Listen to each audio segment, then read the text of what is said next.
अरे बहू रानी तो सारा सारा दिन कमरे में बंद रहती है, कोई काम भी नहीं। मैं तो बोर हो जाती हूँ, क्या करूँ। तभी मीना की सहेली रीना उससे मिलने आती है। अरे मेरे घर का भी यही हाल है, बेटा ऑफिस और बहू कमरे में बंद, समय काटे नहीं कटता। लेकिन अब सच मानो तो वक्त ही नहीं है कि वक्त से रोटी भी खा लूं।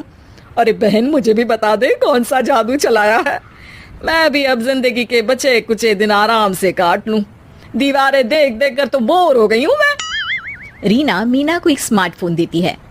ये ले, ये है वो छड़ी जो जादू करती है। इसमें मैंने तेरा फेसबुक अकाउंट भी बनाया है, एंजल प्रिया के नाम से। बस अब यहाँ दोस्त बना और सबसे बातें कर। सास को पहले तो उतना समझ नहीं आता है, लेकिन धीरे धीरे वो उसकी आदत डाल लेती है। माँ जी जल्दी से खाना खा लीजिए, मुझे थोड़ा काम है।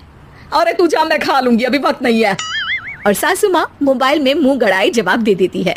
बहू समझ ही नहीं पाती और वहां से कमरे में चली जाती है।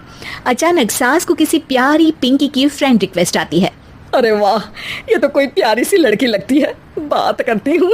सास फ्रेंड रिक्वेस्ट अपनाकर बात करने लगती है। अब क्या था, सास सारा दिन उस सहेली से बात करती, अपनी कहती उसकी सुनती। एक दिन सास फोन पर ही सरगड़ाए, अरे बहू जरा मंदिर के लिए थाली सजा दे, आज कीर्तन है। बहू फोन पर किसी को मैसेज टाइप करते कहती है, माँ जी क्या है, अब मुझे क्या पता कि आपको कौन कौन से भगवान की पूजा करनी होती है। तभी सास के पास कोई मैसेज आता है।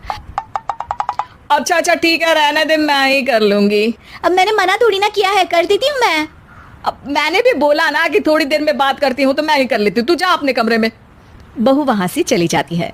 सास मंदिर पहुंचती है और मंदिर की सीढ़ियों पर बैठकर सास फोन पर लिखती है, अरे मेरी बहू सारा दिन अपने कमरे में बैठी रहती है। वहां से रिप्लाई आता है, मैं आपकी बहू को तो जानती नहीं हूँ, लेकिन हाँ एक बात है, हो सकता है आपने उसे ताने दिए होंगे या फिर उसका दिल दुखाया होगा। ऐसा करने पर बहुओं का मन ससुराल से हट जाता है। याद रखिए, बहू और बेटी में फर्क होता है। सास घर जाती है और बहू से बड़े ही प्यार से बात करती है, उसके लिए खाना बनाती है, उसे गिफ्ट में साड़ी भी देती है। जिसके बाद अगले दिन, माँ जी चलिए, आज मैं भी आपके साथ मंदिर चलती हूँ, आते वक्त भोले भैया के गोलगप्पे खा कर आएंगे। अरे हाँ बहू, ये तो अच्छा है, चलो।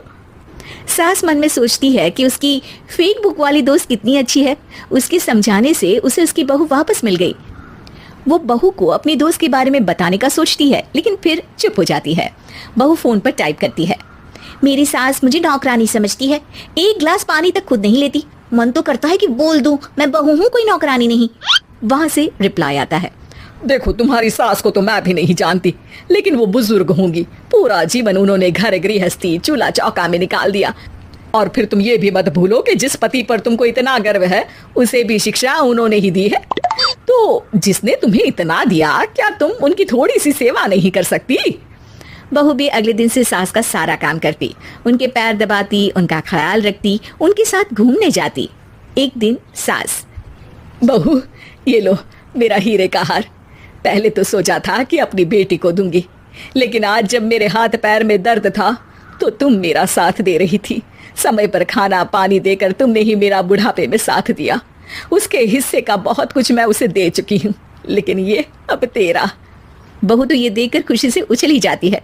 वो सास को गले लगाकर कहती है, माँ जी आप सच में बहुत अच्छी है, भला हो उस एंजल प्रिया का जिसने मुझे आपसे वापस मिलवा दिया, वरना मैं तो हमेशा आपको गलत ही समझती। मैं तो सोचती थी काश वो एंजल प्रिया मेरी सास होती।